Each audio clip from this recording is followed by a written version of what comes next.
നമസ്കാരം. Anil പരുന്ന dream zone ചാനലിൻ്റെ പുതിയൊരു വീഡിയോയിലേക്ക് ഹൃദ്യമായ സ്വാഗതം. നമ്മൾ ഡ്രീം ഫുൾഫില്ലിങ്ങിൻ്റെ വിവിധ മാർഗങ്ങൾ നേരത്തെ പറഞ്ഞു കഴിഞ്ഞു.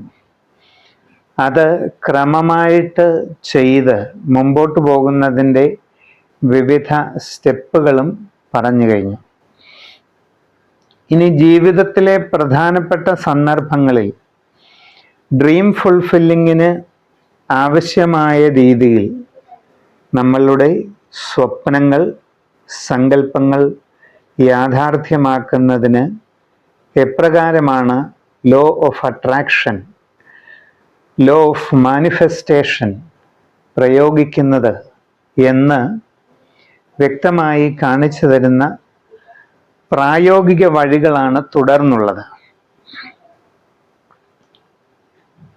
ജീവിതത്തിലെ നിങ്ങൾ അഭിമുഖീകരിക്കുന്ന ഓരോ സന്ദർഭങ്ങളിലും, ജീവിതത്തിലെ നിങ്ങളുടെ ഓരോ ആവശ്യങ്ങളിലും, നിങ്ങളുടെ ഓരോ പ്രധാനപ്പെട്ട ലക്ഷ്യങ്ങളിലും ഈ ഒരു മാനിഫെസ്റ്റേഷൻ തിയറി പ്രയോഗിക്കാവുന്നതാണ്. നിങ്ങളുടെ ജീവിതവുമായി ബന്ധപ്പെട്ട ഏത് കാര്യത്തിലും, നിങ്ങളുടെ ജീവിതവുമായി ബന്ധപ്പെട്ട ഏത് സന്ദർഭത്തിലും, ഏത് ലക്ഷ്യങ്ങൾക്ക് വേണ്ടിയും ഇത് ഉപയോഗിക്കാവുന്നതാണ്. നമ്മുടെ സ്വാഭാവികമായ ചിന്താ സരണിയിൽ വരുന്ന നോർമൽ കോഴ്സിലുള്ള നമ്മളുടെ ലോജിക്കിൻ്റെ പരിധിക്കുള്ളിൽ നിന്നുകൊണ്ടുള്ള സാമാന്യമായ ഏതൊരു ലക്ഷ്യ പൂർത്തീകരണത്തിന് വേണ്ടിയും ഈ മാനിഫെസ്റ്റേഷൻ തിയറി നിങ്ങൾക്ക് ഉപയോഗിക്കാവുന്നതാണ്. ഇനി നമ്മൾ കഴിഞ്ഞ വീഡിയോകളിൽ വിദ്യാഭ്യാസ മേഖലയുമായി ബന്ധപ്പെട്ട് ഒരു പ്രത്യേക വിദ്യാഭ്യാസ ലക്ഷ്യം നേടിയെടുക്കുന്നതിന്, ഒരു പർട്ടിക്കുലർ ലെവലിലുള്ള എഡ്യൂക്കേഷൻ എയിം നേടിയെടുക്കുന്നതിന് എങ്ങനെ ഇത് ഉപയോഗിക്കാം എന്ന് നിങ്ങൾക്ക് കാണിച്ചു തരുന്ന സമ്പ്രദായം പറഞ്ഞു കഴിഞ്ഞു. ഇനി വിദ്യാഭ്യാസ മേഖലയിൽ നമ്മൾ മാനിഫെസ്റ്റേഷൻ തിയറം അപ്ലൈ ചെയ്യുമ്പോൾ ഏറ്റവും പ്രധാനമായിട്ട് ഓർത്തിരിക്കേണ്ട ഒരു പോയിന്റിനെ പറ്റിയാണ് പറയുന്നത്. അത് ശ്രദ്ധ എന്നുള്ളതാണ്. ഈ ശ്രദ്ധ എന്ന് പറയുന്നതായ ഈ ഒരു പോയിന്റിൽ ജീവിതത്തിലെ എല്ലാ കാര്യങ്ങളും ഉൾക്കൊള്ളിക്കാവുന്നതാണ്. നിങ്ങളുടെ ഏത് കാര്യത്തിലുള്ള എന്ത് ലക്ഷ്യവും നേടുന്നതിന്, നിങ്ങളുടെ ഏത് ജീവിത ആവശ്യങ്ങളുമായി ബന്ധപ്പെട്ട ഏത് സന്ദർഭത്തിലുള്ള എന്തും കൈകാര്യം ചെയ്യുന്നതിനുള്ള ഒരു വളരെ പെർഫെക്റ്റ് ആയിട്ടുള്ള ഒരേ ഒരു കാര്യം ശ്രദ്ധ മാത്രമാണ്. നമ്മൾ എന്തിലാണോ ഇൻവോൾവ്ഡ് ആയിരിക്കുന്നത്, ഇപ്പോൾ ഒരു മാച്ച് കളിക്കുന്ന ഒരു വ്യക്തി, ഇപ്പോൾ ഒരു ക്രിക്കറ്റ് മത്സരത്തിൽ ബാറ്റ് ചെയ്തുകൊണ്ടിരിക്കുന്ന ഒരാളുടെ കാര്യം എടുക്കുക. പണ്ട് ഇന്ത്യയിലെ ലോകപ്രസിദ്ധ ബാറ്റ്സ്മാൻമാരുടെ കാര്യത്തിലൊക്കെ അതിൽ ചില വ്യക്തികളുടെ കാര്യത്തിൽ എടുത്തു പറയുന്നുണ്ട്.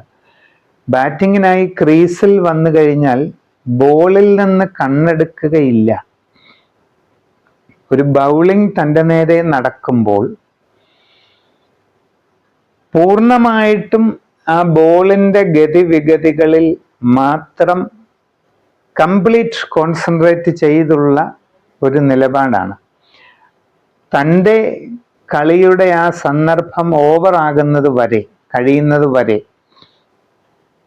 തൻ്റെ റോൾ അതിൽ കഴിയുന്നത് വരെ മറ്റൊരു കാര്യവും ചിന്തിക്കാതെ അതിൽ മാത്രം കോൺസെൻട്രേറ്റ് ചെയ്ത് നിൽക്കുന്ന ചില ബാറ്റ്സ്മാൻമാർ ഉണ്ടായിരുന്നു. അത് ഫുട്ബോൾ മാച്ചിലായാലും ടെന്നീസ് അതുപോലെയുള്ള മറ്റ് മാച്ചുകളുടെ കാര്യത്തിലായാലും, ഇനി മ്യൂസിക് എന്ന ഫീൽഡിലായാലും മറ്റേതെങ്കിലും കലാരംഗത്തായാലും നമ്മൾ എന്തിലാണോ വർക്കൗട്ട് ചെയ്തുകൊണ്ടിരിക്കുന്നത് അതിൽ പരിപൂർണമായ ശ്രദ്ധ, കംപ്ലീറ്റ് ആയിട്ട് അതിൽ ഇൻവോൾവഡ് ആയി കഴിഞ്ഞാൽ പെർഫെക്റ്റ് ആയ റിസൾട്ടിലേക്ക് അതെത്തും. കംപ്ലീറ്റ് ആയിട്ട് അതിൽ മുഴുകിക്കഴിഞ്ഞാൽ, നമ്മളതിനെ മലയാളത്തിൽ കുറച്ചുകൂടെ സാഹിത്യ രീതിയിൽ പറഞ്ഞാൽ തന്മയത്വം പ്രാപിക്കുക, അതിലേക്ക് ലയിച്ചു ചേരുക. എന്താണോ ചെയ്തുകൊണ്ടിരിക്കുന്നത് അതിൽ തന്മയത്വം പ്രാപിച്ചാൽ അത് പൂർണ്ണതയിലേക്ക് എത്തും എന്നുള്ളതാണ്.